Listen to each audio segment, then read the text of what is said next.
Okay, so let's get started. The first question says graph the following piecewise function and find the domain and range. So to graph the following piecewise function, we have to take it part by part. So first we'll graph y is equal to x squared plus 2, and we do have a restriction here. So y is equal to x squared plus 2. So to graph this, first we can either graph the parent function and then apply the transformations, which is what I'm going to do, or we could just plug in points and get our points that way. So let's first graph the parent function. So it starts from the origin, because if you plug in 0 into x squared, you get the output of 0. Then you plug in 1, you get 1. Plug in -1, you get 1, because -1 squared is 1. Now if you plug in 2, you get 4, so 2 comma 4 will be our next point. And then while you plug in -2, you will get a 4 again. And if you plug in a 3, 1, 2, 3, you'll get a 9. If you plug in a -3, you'll get a 9. Now we have in the function x squared plus 2, we have a vertical shift up. So we'll move all of these points up by 2, since that affects the y value, not the x value. So 1 and 2. So all the points are right there. Now our restriction is that x has to be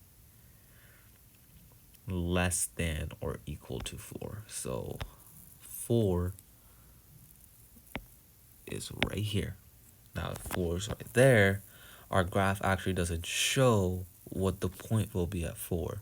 But if you plug it in, we can figure that out. So 4 squared plus 2 will be 18, because 4 squared is 16 plus 2 is 18. So let's just say for this graph, we assume that this right here is the point 4 comma 18. Now if that's 4 comma 18, I can graph this graph. So I can go like that and that up, and I stop right there. Okay, so the graph's a little off, so let me just try it again. Come on.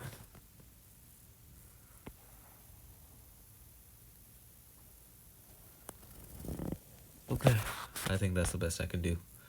Okay, so that's our graph. And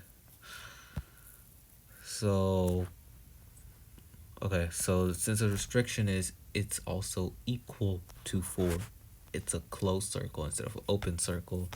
And there will be an arrow here because there is no restriction on the left side of 4. So yeah, that's our first graph. Now let's do our second graph. So the y-intercept of the second graph, y is equal to x plus 3, will be 0 comma 3. So 1, 2, 3. Let's do a different color.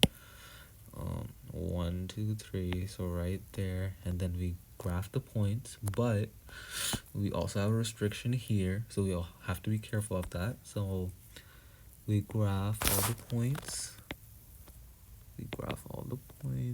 So since it's a slope of 1, we go up 1 and over 1 all the way through, and we graph as many points as we can. And now that we have all our points, we apply the restriction. So x has to be greater than or equal to 4 and less than 7. So greater than or equal to 4, so it starts from right here, and we can delete all these points. And less than 7, 1, 2, so 5, 6, 7. So right here we can delete this point, and since it's only less than 7 and not less than or equal to, we have an open circle right here. And the point at 4 will be a closed circle because it's x has to be greater than or equal to. So right there, we graph right there, and will be our second graph. Now for our third graph, which is an absolute value graph, we're going to do the same thing where we're going to graph and then apply the restrictions. So to graph, first we'll have to factor it out. So 2x minus 2. So we factor out the 2 to get 2x minus 2. This will make it easier for us to graph, since we have what the transformation is and we have what our slope is. So now we have that, now let's just say it's absolute value, right? Now we go to, so when it says x minus 2, what it's really meaning is that the graph has shifted over to the right 2. So from the origin, it went 1 and 2. So our new origin point is right here. Now we also have, so the slope is not 1. So since it's 2, we apply that slope and we go from there. So up 2 over 1, up 2 over 1, up 2 over 1. We do the same thing on the other side, but this time our slope will be a -2 because it's the absolute value graph. So up 2 to the left 1, up 2 to the left 1, up 2 to the left 1. Okay, let's just say that's how many points we're graphing for right now because we don't know the restrictions. So x has to be greater than 7. Oh, x has to be greater than 7, greater or equal to 7. So guess we didn't need all of these points. X has to be greater than or equal to 7. Now let's just say, let's plot all of it again. I mean 2, 7, so okay, so right there and right there. So okay, so that will be a closed circle and it's interfering with our open circle, which I really hate, but that's fine. As long as we know that the red was an open circle and the purple was a closed circle. So it has to be greater than 7, meaning all of these points don't count. And we can only graph one more point, meaning we can only go till basically that one point, but let's just, because that doesn't look like graph at all, let's just say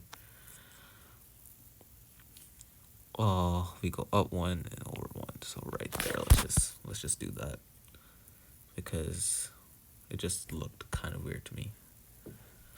And yeah, that's our piecewise function. So x has to be greater than or equal to 7, and it just keeps going after this. So there you go. That's our piecewise function. So the domain for this will be -infinity to, okay, so let's do a different color. Let's do blue.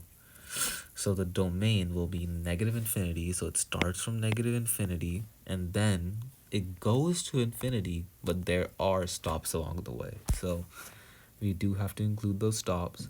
So it comes from -infinity right here, right there, and then it goes to 4, and then it stops at 4, right? And then there are 2 points at 4, meaning -infinity to 4, -infinity is not included, and 4 is included. Then we put a u, and then we go to 4 to, let's say, it goes from 4 to 7. Okay, so it goes from 4 to 7. Now, since we do have a closed circle and an open circle there, I'm a little confused, but I do think that the 7 will be included, since there is at least one value that includes it.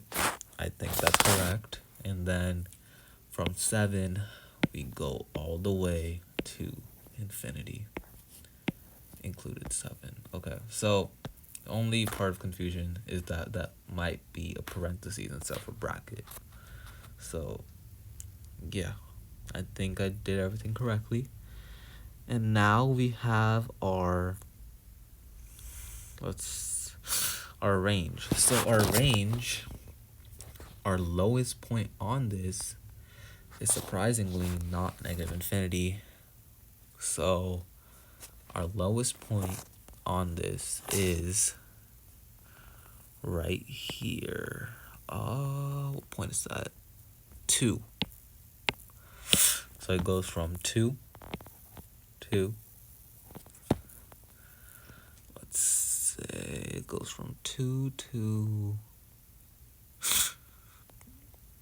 infinity. Yeah, it goes from 2 to infinity. At least that's what I think. I think it's correct, but that's just my opinion. Okay, so the next question says transform the piecewise function that we just graphed, given the graph above, using the following transformations to create the resulting graph. Given the graph above, use the following transformation to create the resulting graph. Write 4, reflect over x, down 2. Okay, so that isn't as bad as it sounds. So we have all these graphs already graphed. So let's just copy this right here. So y is equal to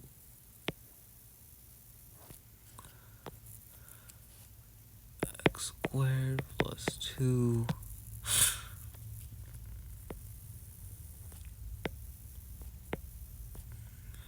x has to be greater than or equal to 4.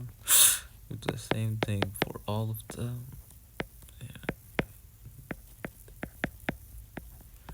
And here we...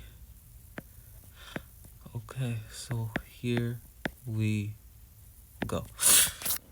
Now, since that's our graph, those are our functions, we first graph them and then apply all of these transformations right here to each graph. Okay, oh, sorry. Okay, so we do that. And so we have x squared plus 2. So we say to the right 2, to the right 4, meaning this graph will change significantly. So first we plot the original one, or we could apply the changes. Okay, let's just say we apply...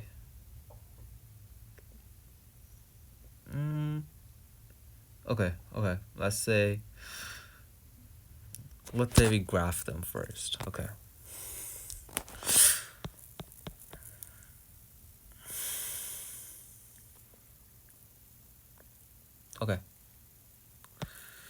So let's graph that function, x squared plus 2. So we start from the point 2, 0, and then since we already graphed it, I know exactly how it goes. It goes right there. And then the same thing to the 2 and a 4. 1, 2, 3, 4 right there. And then right there should do it. And then 3, so it goes 2 all the way right here. 3, so all the way right there. Now we have all of these points. Now we'd go to the right 4 with all of them. Oh, okay, wow, okay. And then down 2 as well. So let's do the down 2 first, because that gives us that we go back to the parent function because of that.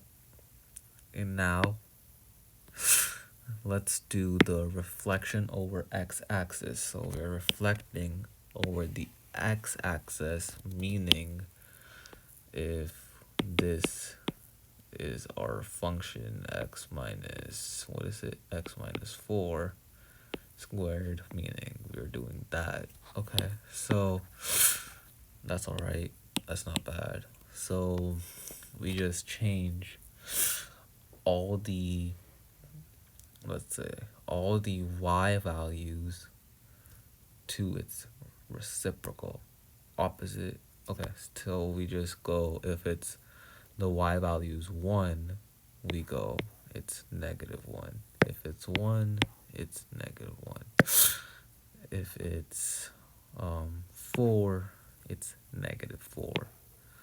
1, 2, 3, 4, and then we do the same thing over and over again. 1, 2, 3, 4. 1, 2, 3, 4 right there. And then since it's at 9, we can just take it all the way down right here and do 1, 2, 3, 4, 5, 6, 7, 8, 9. Huh. Okay, yeah. That's good. And then we just go all the way down right there. Perfect. The graph is still not complete because we have only done this and this. Now we have to take it to the right 4. To the right 4 means we are changing the x values. So if we're changing the x values, we take it to the right 4. Everything goes to the right 4. 1, 2, 3, 4. Now we have a new vertex. Now we go to the right 4. 1, 2, 3, 4, right there. Same thing to the right 4, right there. Same thing to the right 4. 1, 2, 3, 4. Okay, so right there is good. Now we do the same thing to the right 4, right there. Perfect. And to the right 4. 1, 2, 3, 4. Perfect. Let me do that again. Okay, now we do the right 4, and we have our first graph finished. So that's our first graph. Oh, and we do have the restriction again. So restriction is x is greater than O. This time it applies significantly. Wow, okay. So we go x is less than or equal to 4. So all of these points are out, and since it's less than or equal to, so this is 1, so this is 4. So we go, it's an open circle because it's less than or equal to. So this is our graph right there, and then we have an arrow right there. That's our new transformed graph of x squared plus 2. Now we do x plus 3. We do the same thing, but this time let's actually keep the restrictions in mind and only graph a few points and then go off that graph instead of like graphing the whole thing and then doing the whole thing over and over again. Okay, so x plus 3, 1, 2, 3, up 1, up 1, to the right 1, up 1 to the right 1, down 1 to the left 1, down 1 to the left 1. Okay, but let's just say this has been reflected over the x-axis, meaning all the x's have changed to a negative. Cool. So this right here, this right here will go 1, 2, oh my bad. So it goes from 3 all the way to -3. Same thing happens here.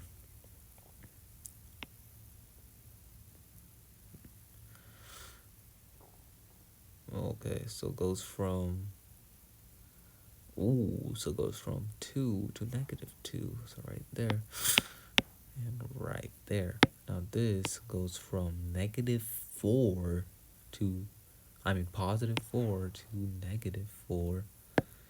And then boom. Okay, so we should have done a different color. Now that I understand that, I'm just gonna change this to style. Let's do purple. Let's do purple here too. Okay. Now that we have our graph, some part of it, we still have to go down to the right 4. Let's take all 4 of these points and do it at the same time. Down 2.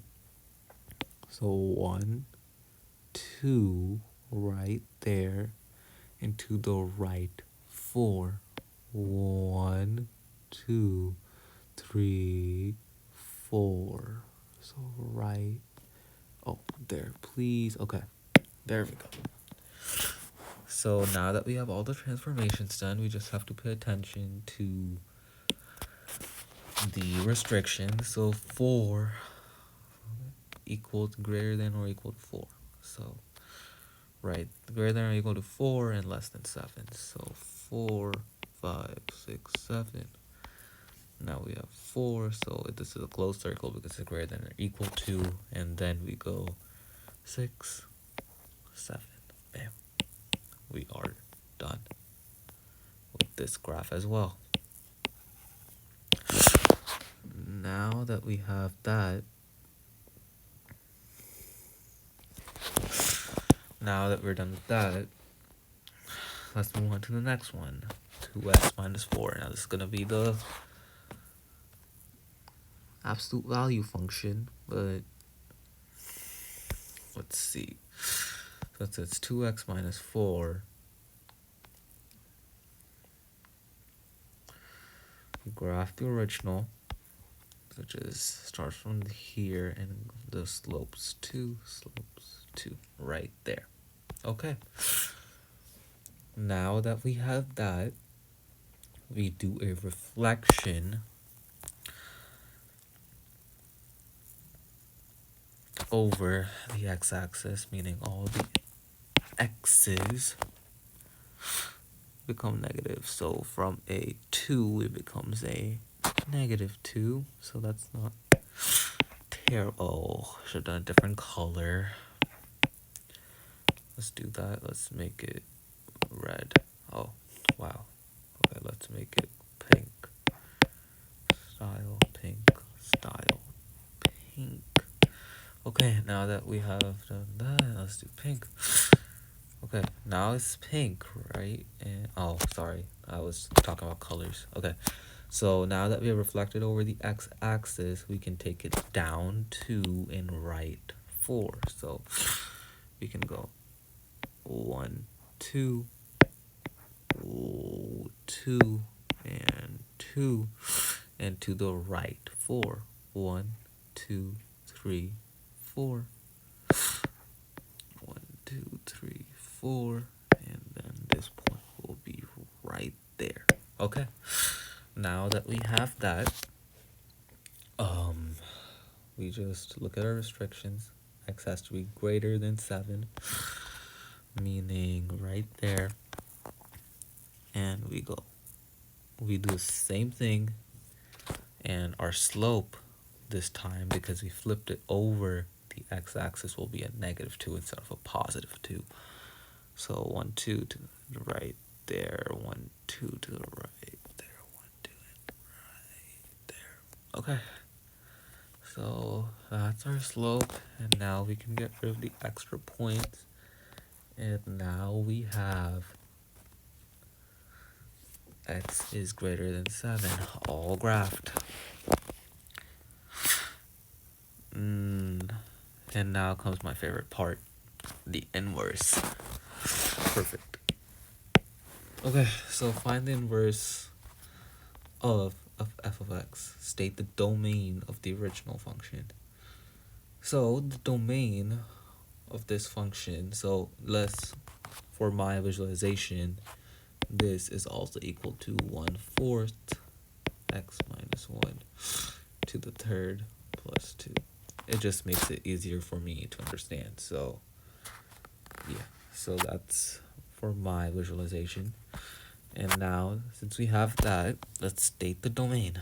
So the domain of a cube function, if I remember correctly, is because, yeah, it's pretty sure it's negative infinity to infinity. And I don't think there will be any restrictions to the original domain, because I get what it's trying to say, because if this was a square graph and the inverse will be a square root graph, so the inverse will not be a function, but an inverse of a cube graph is a cube root graph, which is cube and cube root are both functions. So I don't think that this question really makes any sense, so I'm just gonna delete it for now.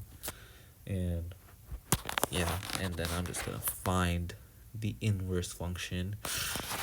So to do that, we do x is equal to y minus 1 to the third over 4 plus 2. Now we subtract 2 from both sides, we get x minus 2 is equal to y minus 1 to the third over 4. Multiply by 4, we get 4x minus 8 is equal to y minus 1. So I distributed in my head, if you couldn't tell I did that. Okay, so there, and then we cube root to get rid of the exponent right here, so we get y minus 1 is equal to the cube root of 4x minus 8, and then we get y is equal to the cube root of 4x minus 8 plus 1. That is our inverse right there. Find the inverse function. So it says the function, so f of negative 1 of x is equal to, let's see, okay, so 3 4x plus 8 plus 1. Okay, now that we have that, let's state the domain and range. And since the range, and so we know that the range of the original function is the domain of the new function, so the range of a cube root graph is positive, negative infinity to positive infinity.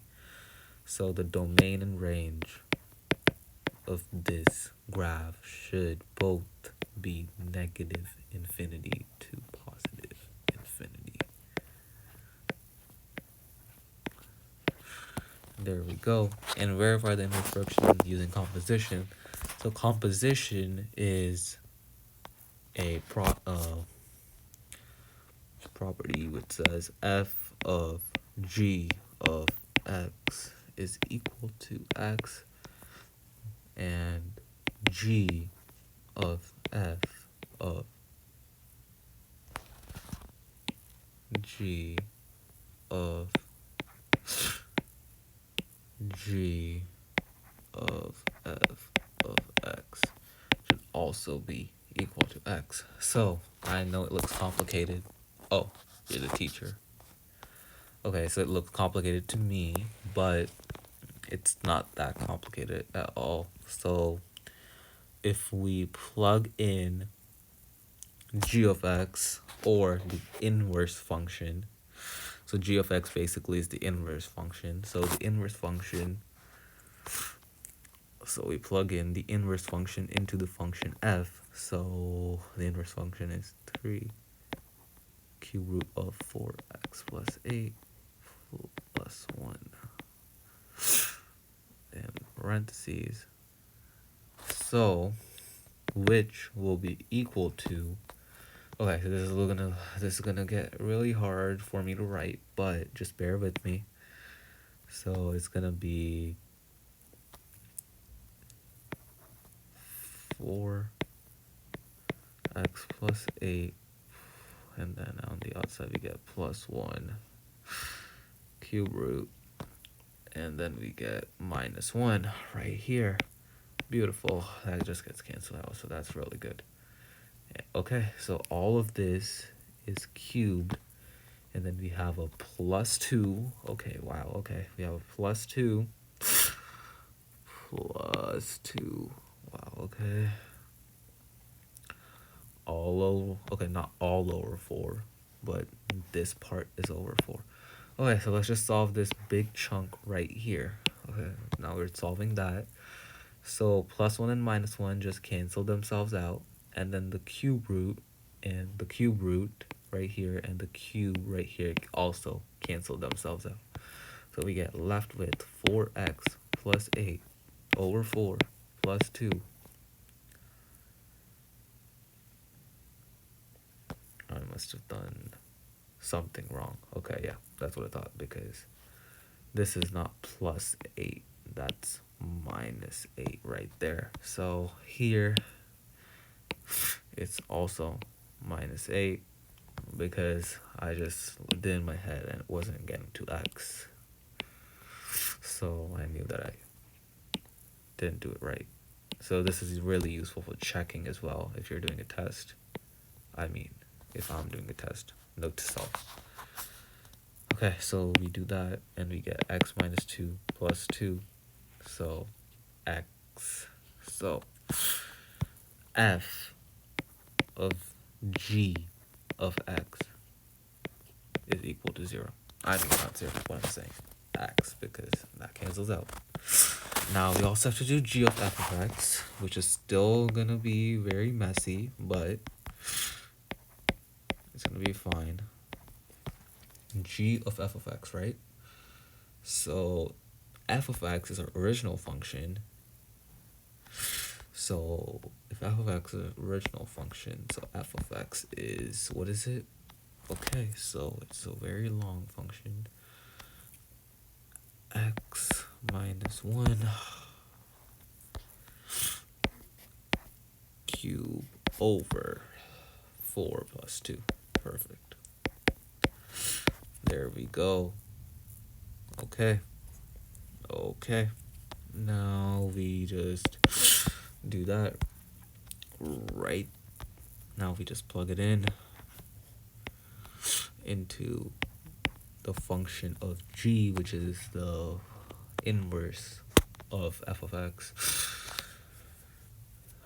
So everywhere we see an x, we plug in this value right here. So we get 4 times that value, x minus 1 over 4.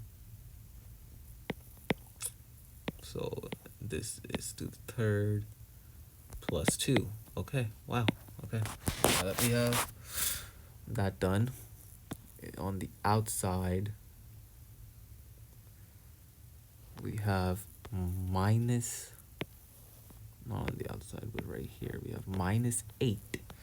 And then right here, we have plus 1 on the outside of the cube root. Okay, now to solve this, we have to realize that there are some very easy shortcuts we can take. So right here, we can say that the 4 and the 4 cancel out, but since we're distributing the 4 inside the parentheses, we also have to make sure we do this. X minus 1 to the third plus 8 minus 8 plus 1, because 4 times 2 is 8. Now we cancel this out, which is, again, very easy for us to solve now.